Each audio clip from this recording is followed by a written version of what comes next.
Hello students, आज हम energy concept के बारे में पढ़ेंगे कि एनर्जी क्या चीज़ होती है।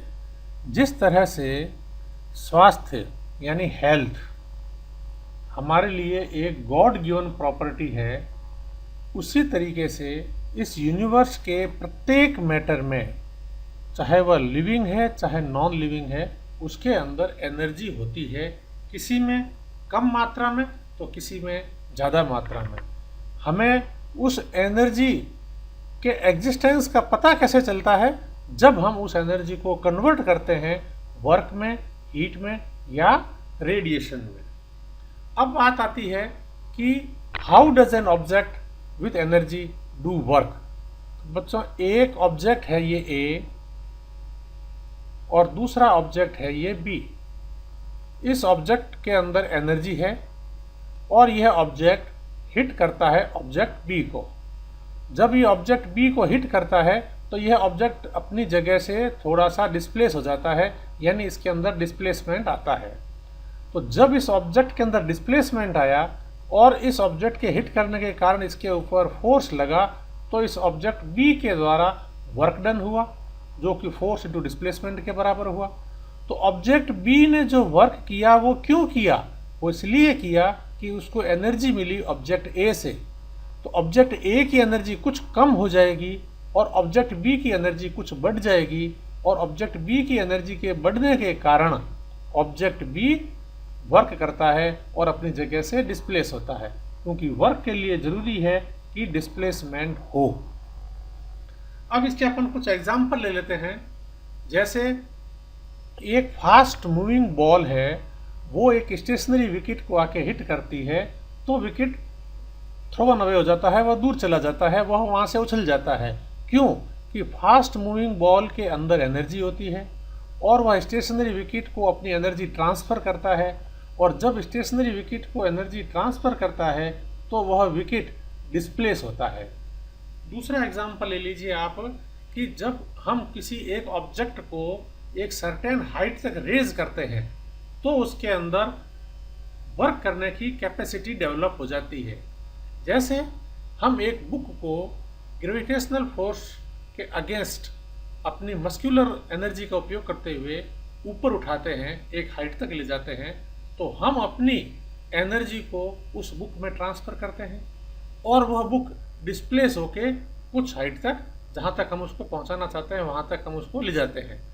तो बुक के अंदर जो हमारी एनर्जी ट्रांसफ़र हो गई, वो उस बुक की एनर्जी तो बढ़ गई और हमारी एनर्जी जो है कुछ कम हो गई।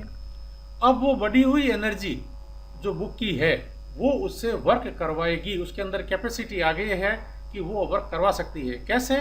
कि अब जो बुक है वो ऊपर से नीचे यदि आती है तो उसको कोई एक्स्ट्रा एनर्जी देने की ज़रूरत नहीं है। ऊपर से नीचे आने के लिए उसके अंदर जो उसकी स्टोर्ड एनर्जी है, जो उसमें हमने दी थी, वो उसको वर्क उससे करवाएगी। दूसरा एग्जाम्पल लीजिए आप कि जब हम किसी हैमर से किसी नेल को वुड के अंदर, वुड का कोई पीस है उसके अंदर किसी नेल को हमें डालना है, तो हम क्या करते हैं, हैमर को थोड़ा रेज कर लेते हैं, रेज करके और फिर उस नेल के ऊपर उसको हिट करवाते हैं, तो वह नेल डिस्प्लेस होके और वुड के अंदर चली जाती है। तो नेल के द्वारा वर्क डन हुआ, क्योंकि नेल जो पहले स्टेशनरी थी अब वो उसको डिस्प्लेस होके और वुड के अंदर चली गई। तो नेल के द्वारा वर्क डन कैसे हुआ? कि नेल को एनर्जी कहाँ से मिली? तो नेल को एनर्जी मिली हैमर के द्वारा। हैमर ने अपनी एनर्जी ट्रांसफ़र की। हैमर के पास एनर्जी कहाँ से आई? तो हैमर को हमने एक हाइट दी थी, कुछ लिफ्ट किया था, तो हमने अपनी मस्कुलर एनर्जी जो थी, जो हमारी बॉडी की एनर्जी थी, वो हमने हैमर में ट्रांसफ़र की। यानी एक हाइट तक जब हम हैमर को लेके गए तो हैमर के अंदर एक एनर्जी स्टोर हो गई।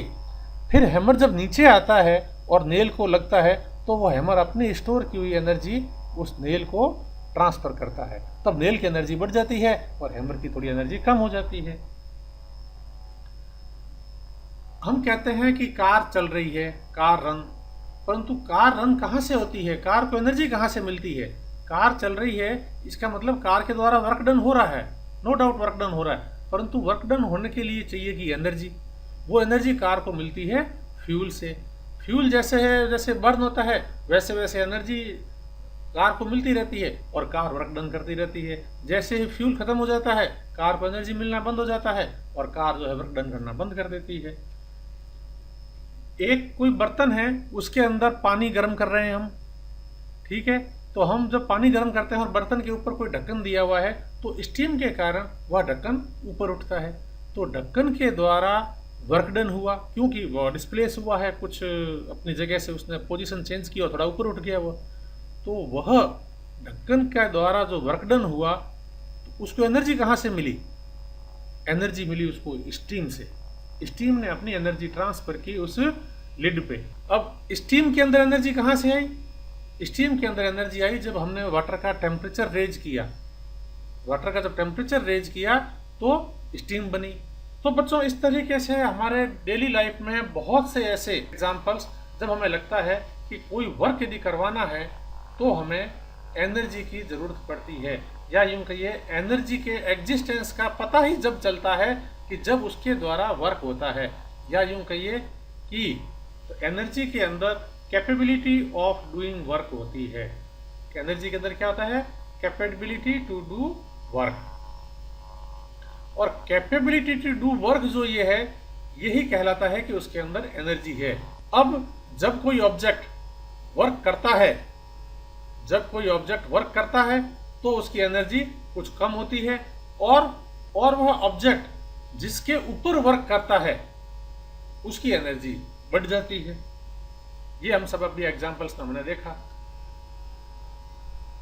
तो एनर्जी की डेफिनेशन आती है बच्चों कि energy is the capacity to do work, परंतु ये डेफिनेशन एक तरीके से इनकम्प्लीट डेफिनेशन है, ये कंप्लीट नहीं है।